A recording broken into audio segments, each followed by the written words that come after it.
This feels so weird.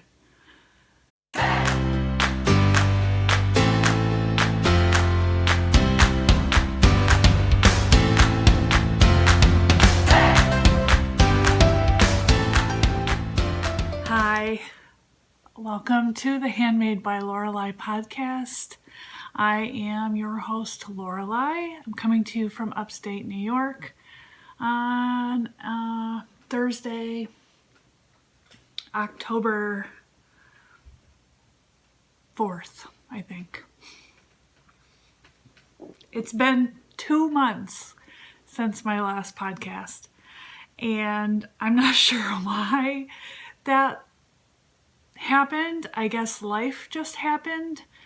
I wasn't particularly busy doing fun things the last 2 months, but I have been working a lot. And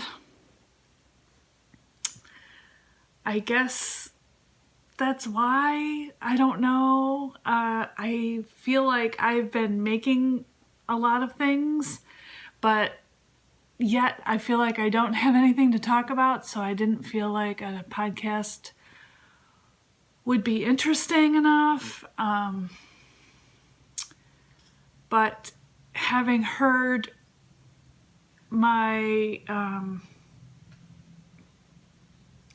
my friend Rebecca of the Mean Girls tell me that she missed my podcast made me think that maybe I should sit down and make a video. So this video is for you, Rebecca. Thank you for saying that you missed me. That was really sweet. And it's something that I don't hear often about the podcast. So it just meant a lot to me. And so this one's for you.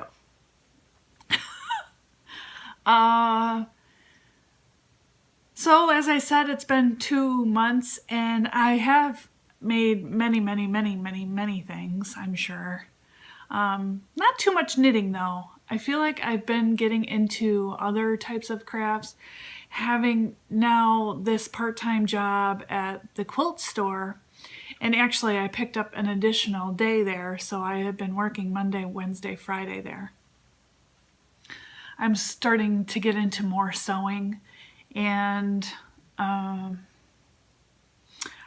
made a quilt, and I'm teaching the class, which that just doesn't even compute in my brain that I, am this beginner quilter, and yet I'm going to be teaching just a really simple quilt pattern. I'll pop in a picture here so you can see what the quilt looked like. It was called the Funky 4-Patch. I had a lot of fun making it.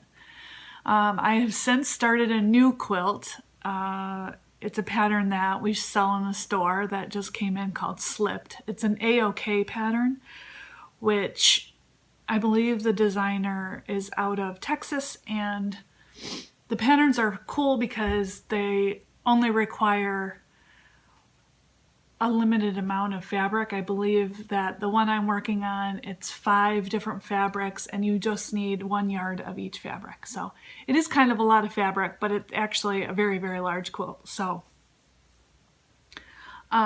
we got a line of fabric in at the store from Moda, and the collection is called Twilight. And I remember when the rep came in and I was there looking through all of the fabric samples, picking things out. This collection was one that I really enjoyed, so I ended up saying, please, can we get this one? And my manager ended up ordering it, and she ordered, I think, maybe 9 of the fabrics in the collection. And anyway, that is what I'm using for my new quilt, which I worked on a lot yesterday while I was at work. And the quilt is actually going to be a sample for the store. I'll get to keep it down the road eventually, but I'm obsessed. I wish I brought it home with me so that I could work on it. But there are other things I have to do. This season, as you know, for a maker, is pretty busy.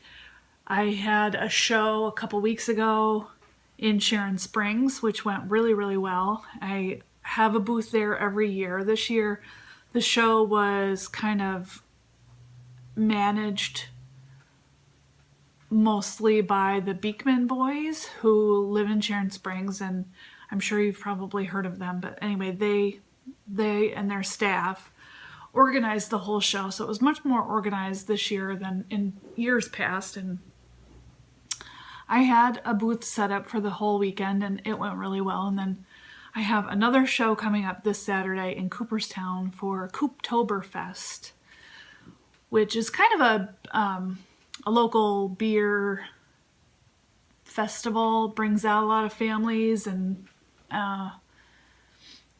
they set up Main Street with vendors, and so I'll set up my tent and have a table of things. So anyway, this week is prep week for that because I always wait till the last minute, and I'll be making lots of earrings mostly. I feel like I'm going to only bring the majority of my booth will be earrings and maybe some little zippered bags and things like that I've been making.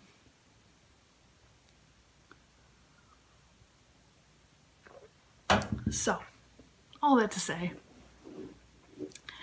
I've been pretty busy, but not so busy in the knitting department. But I do have a couple of things to show you, so I'll get into it. I have 2 finished objects to show you. I also have 1, 2, 3 current whips that I've been working on, and I will show you some recent yarn acquisitions, and that's going to be it for this episode. So, my first finished object is a cowl. I'll just go ahead and show this to you first. This cowl was one that I had favorited for quite a while in Ravelry. It's the designer is Laura Chau. C-H-A-U. I'm not sure how to pronounce it. And it's called the Turbulence Cowl. As you can see, it's very turbulent in the design. That's the beginning of the round there.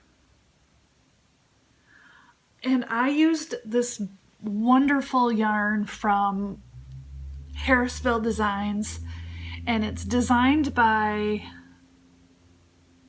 the cutie that works the booth at Rhinebeck, and I don't know his name, but he's just so handsome. Anyway, this yarn is his, and it's Watershed, and I used Canal, which is the navy blue. And I wish you could see like the color in that. You can kind of see it's got flecks of other colors in it. It's not just a solid navy. And the khaki color is driftwood. This yarn is incredibly like sheepy and rustic, but yet still soft, and it's going to be so warm, and I'm really happy. This was a really, really fun knit, and it just turned out great, as you can see. I love it.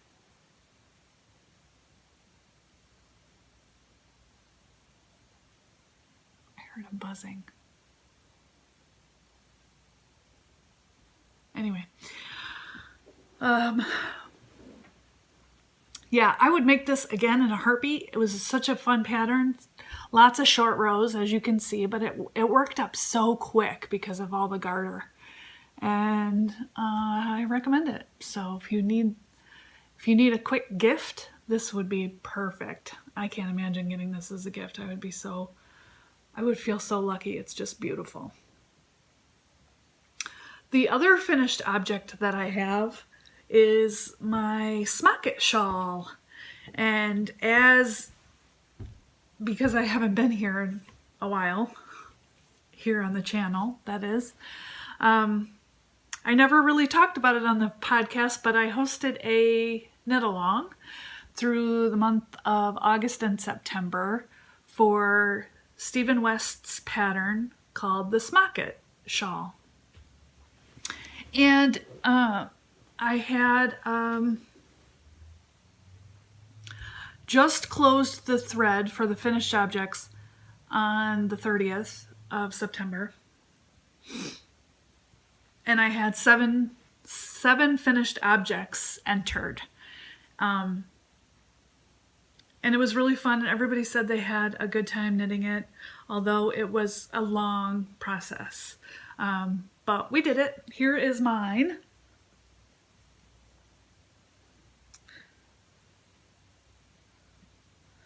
So essentially the pattern is a bit of a fade, as you can see.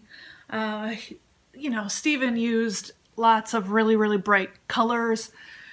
I decided to use yarn from my stash +1, and mine kind of goes from this lightish green gray to this really dark green and deep gray colorway. The yarns I used would have been helpful if I wrote that down, wouldn't it? See if I can remember.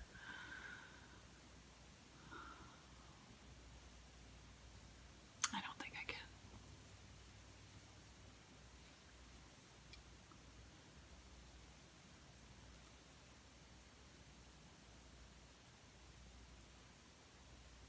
I'm gonna have to go and write it down. The lightest color that I used is Tuscan Knits, her Fife base in the Lake Nymph colorway. And that fades into this deeper turquoise version of that color with a little bit of blue and black specks. This is Yoshi and Lucy, her Isabel base in the Alfaba colorway. And that fades into Madeline Tosh, Euro Sock in the Georgia O'Keeffe colorway. And my border is the Plucky Knitter Solo Base in the Scalloway colorway. And it's kind of a scummy black-green color. So the things that I want to say about this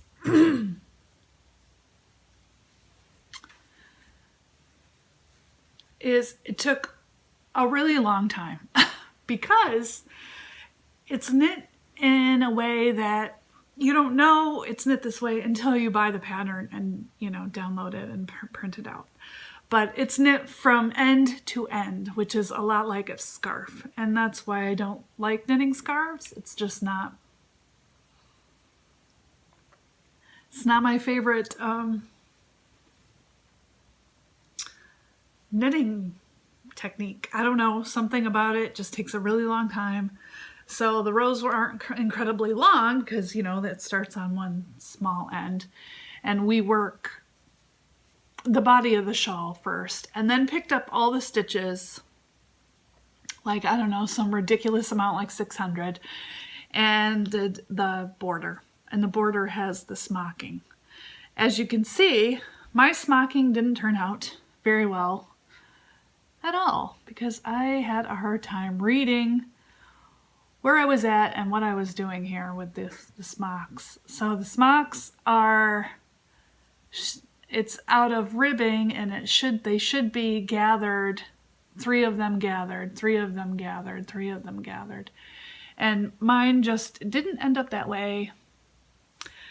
And it doesn't matter. I just continued and it doesn't really affect it at all. I actually get a lot of compliments on this. I've worn it to work a few times and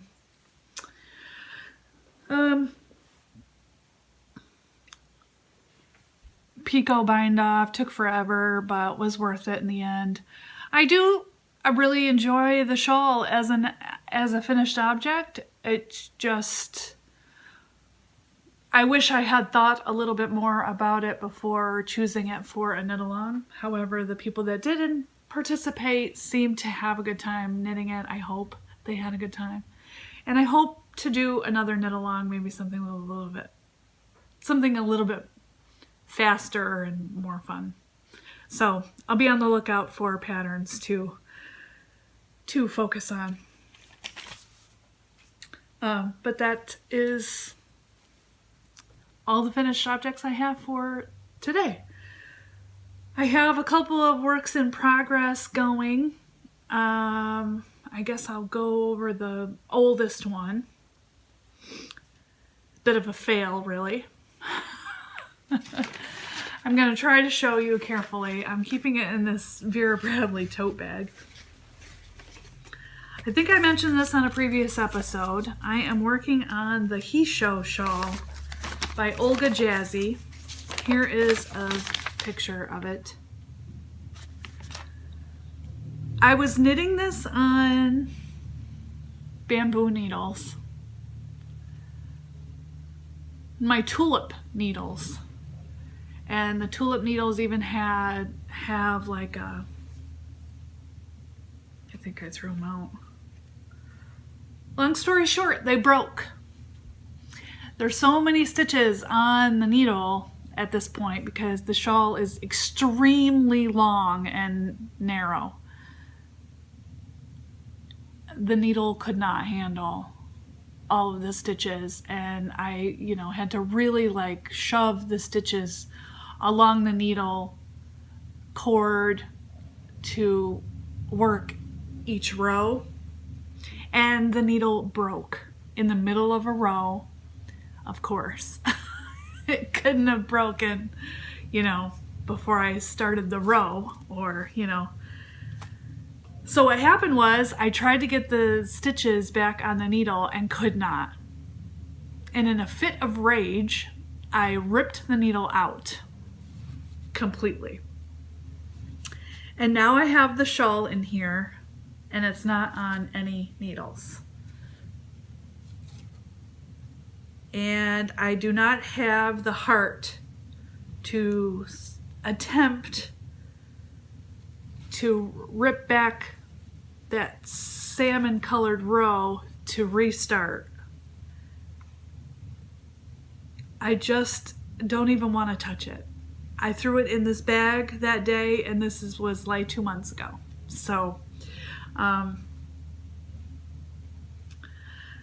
it's really upsetting. I wish I had someone here that, liked the process of picking up live stitches. I just have a really hard time with it. For some reason, I can't get them back on the needle the right way, in a calm fashion, and this is particularly tricky because of the slipped stitches. So there are long slipped stitches that need to also be accounted for when you get, I don't know. I can't even. I don't know. I don't know if I'm ever going to finish it, if I'm ever going to be able to finish that. It's a shame. It's a lot of knitting. Makes me really sad. Thought I'd show you because shit happens, I guess. Shit happens, and it's upsetting, but not much I can do about it at this point. I'm going to have to either feel really confident and calm one day and see if I can get it back on the needle, on a needle.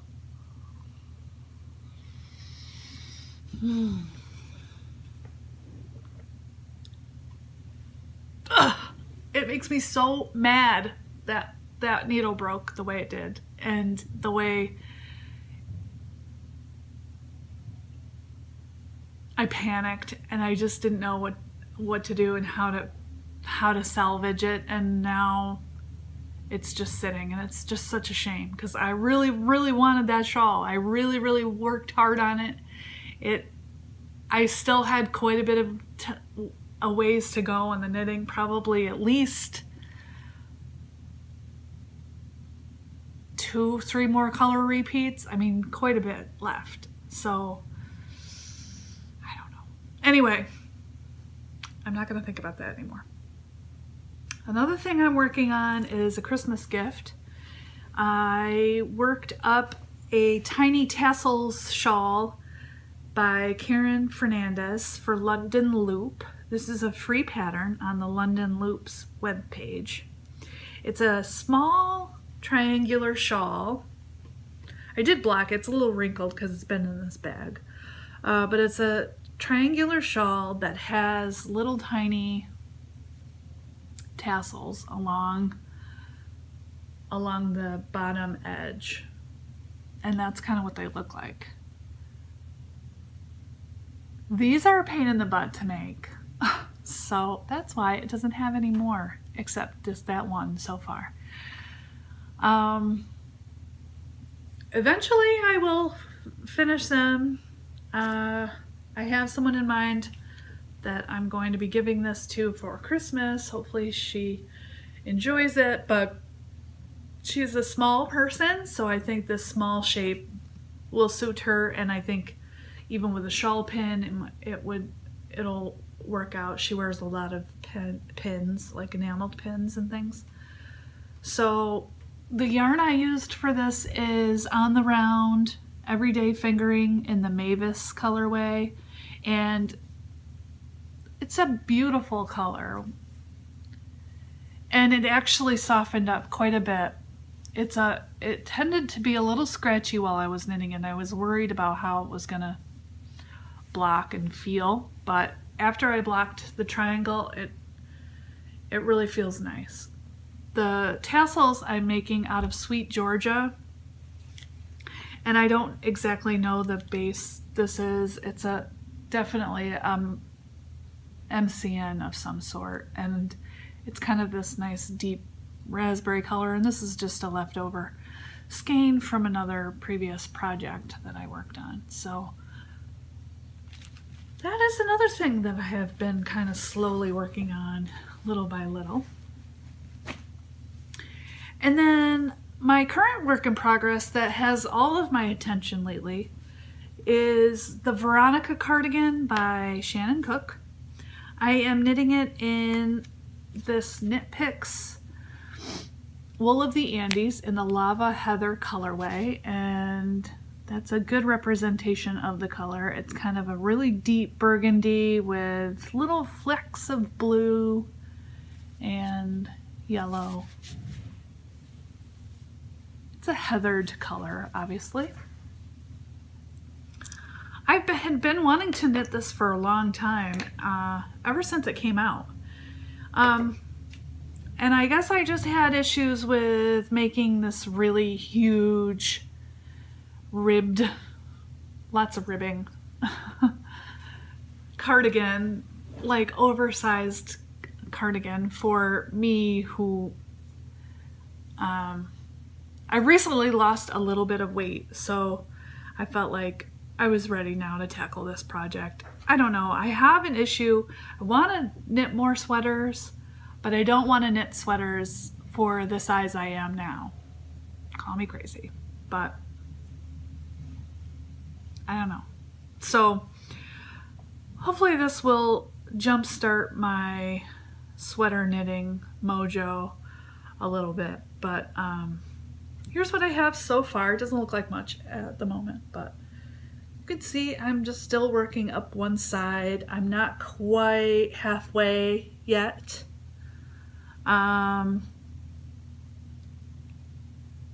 This is a good TV knit, but I feel like I need to start a new project that is a little bit more fun and maybe a little bit of a softer yarn, something that goes quick. I'm thinking a hat or something that I can work on the side when I don't feel like working on this.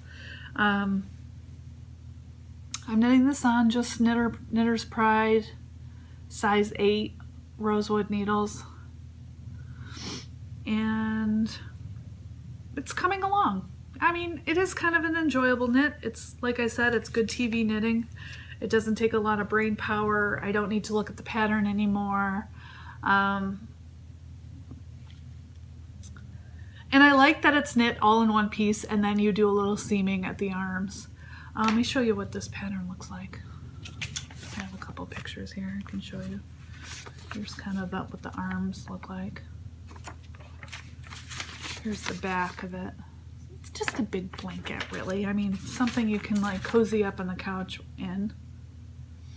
my kind of a thing. Yeah, would I have loved to knit this with, you know, hand-dyed yarn, like Tuscan Knits or some kind of like beautiful BFL or, you know, rustic wool? Yes, but realistically, that isn't going to happen because financially, that isn't going to happen. So, Knit Picks it is. And actually, this yarn's quite nice, Wool of the Andes. Will I be wearing this against my bare skin? No, probably not. This is a layering piece. I'm going to probably wear it over other sweaters or other long sleeve t-shirts, that kind of a thing. So in that respect, I think that the Wool of the Andes is perfect for this type of thing. And I got like, I don't know, 15 skeins of it for less than 40 bucks. And you can't beat that, so. I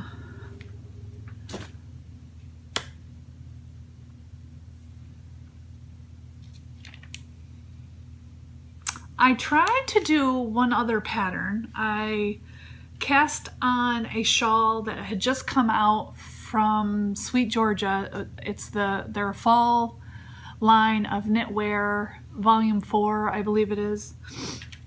And the shawl is called the Jana shawl by Annika Andrea Volka. And it's kind of a crescent shaped shawl with really big holes along the bottom border.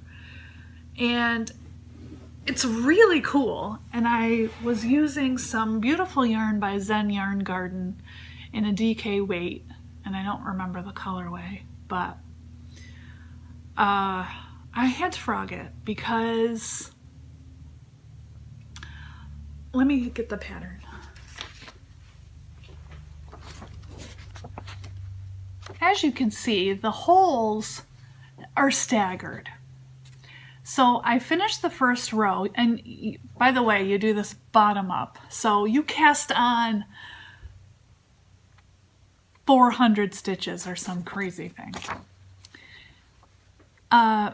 And I did the first row of the holes, you know, the first several rows, and got to the first row of holes. And then the second row of holes, I was working along and realized after a couple of rows in that my holes were staggered at first, and then mid-row, 4 of the holes lined up, so they were sitting right above the previous holes and not staggered. And then it went back to staggered. And I don't know how that happened, but it was disappointing. I will knit this eventually. I just have to figure out why that happened and what I can do to prevent it. I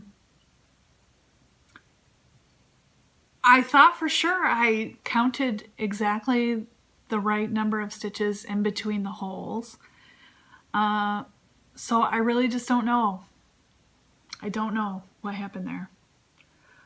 So that was another knitting fail, unfortunately. Oh well.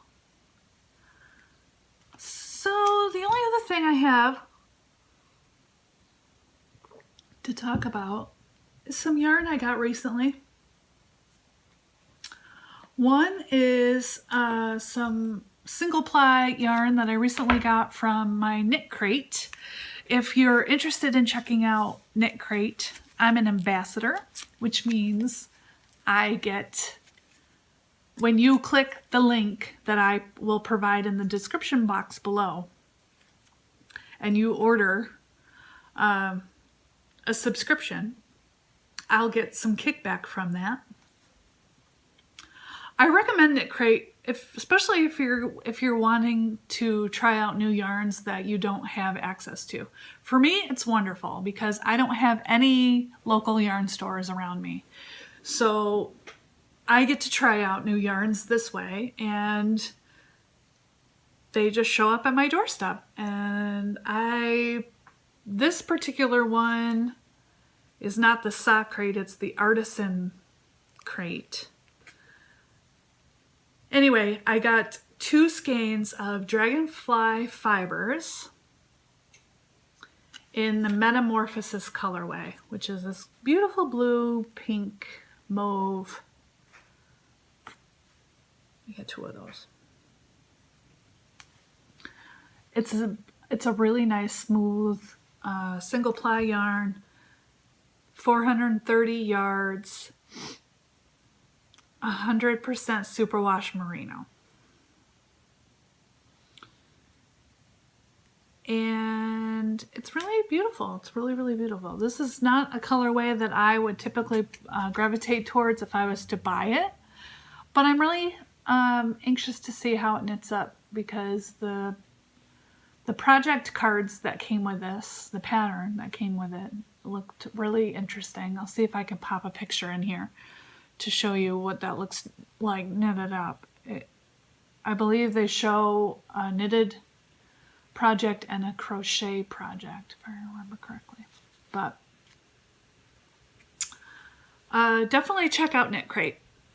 Links down below. If you use the coupon code Lorelei 20, I believe you can get 20% off of your first order. The other thing I bought recently is a couple of weeks ago, Joe and I got away for a few days and we went to Vermont. We went to Underhill, Vermont, stayed in a beautiful Airbnb. It was gorgeous. Farmhouse out at the base of this beautiful mountain, kind of in between Burlington and Stowe. And we were headed out of town, coming back home, and it was a good couple of days, although whenever I go away, I always try to find like the local yarn stores, obviously, to, you know, stop in and see what they've got. And sometimes I buy stuff and it's always fun. But on this particular trip, Burlington used to have a great yarn store and they don't anymore. And actually I thought maybe they had another one in town, but I couldn't find it, and I asked and no one really knew anything about it. So I was kind of feeling a little bit defeated in that aspect, because I hadn't been able to find a place to shop at. But on the way back to the ferry, I literally was looking at my phone. We're driving almost to the ferry, and the ferry that takes you across Lake Champlain to get back to New York State. I look up and all of a sudden I see the sign, "Must Love Yarn." I was like, are you kidding me right now? I said, Joe, stop the car. There's a yarn store. Must Love Yarn. I've seen them online. I know they have an online shop. I had no idea that's where they were located. We pull in, they're not open yet, 5 minutes. Luckily, we wait a couple minutes and they were open, and it was a lovely shop, really, really nice. Very, very big store, I couldn't believe. And they had a really nice selection of hand-dyed and commercial yarns. But I ended up picking up some Quince and Company Chickadee in the Chanterelle colorway, which is just this gorgeous dusty pink color. It's kind of a pink color. I got five skeins of it, and I don't know what to make. If you have any suggestions, please let me know. I believe this is a sport weight, I think. I'm thinking it will be a really nice shawl. I don't think, obviously, I can do much more than that with 5 skeins. But if you have any sport weight ideas for this, please let me know, because I need to cast this on ASAP. It's gorgeous. So I was really happy. I was really, really happy. Some other yarn I was looking at while I was there was from Primrose. They had beautiful colorways of Primrose Yarn Company, and I love them. But I'll be seeing them at Rhinebeck. Yes, I'm going to Rhinebeck. If you're coming to Rhinebeck and you see me, please, please hug me and say hello. I would love to meet anybody that wants to meet me, or viewer of the podcast or whatever. I'll be at the podcaster meetup on Saturday. It's generally around, I don't know, 12:30 on the hill. You'll find us. There's a million people that show up there. I'm going again with my friend Nancy Adams of the Round Rabbit, and we'll be staying at a hotel locally. We will only be there Saturday and Saturday night and Sunday. Would have loved to go to Indie Untangled, but could not finagle grabbing tickets to that, which I wish that they would just make that a public event that anyone can like buy tickets at the door because my God, I mean, come on. But so we won't be going to that. I'm sure that y'all that are going will have a great time.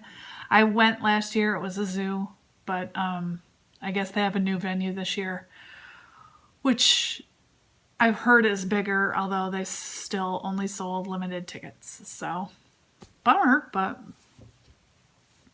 oh well. Okay, I'm going to stop talking now because I don't have anything else to say. Hope you liked this episode. If you want to follow me on Instagram or Ravelry, my handle is Lorelei Erdo. I'm not going to make any promises as to when the next podcast is going to be. I hope it's not going to be in 2 months. But maybe it will be. Who knows? Thank you anyway for watching and sitting through this 40 minutes of me talking about stuff. Bye. Why is it so hard to say goodbye? Goodbye.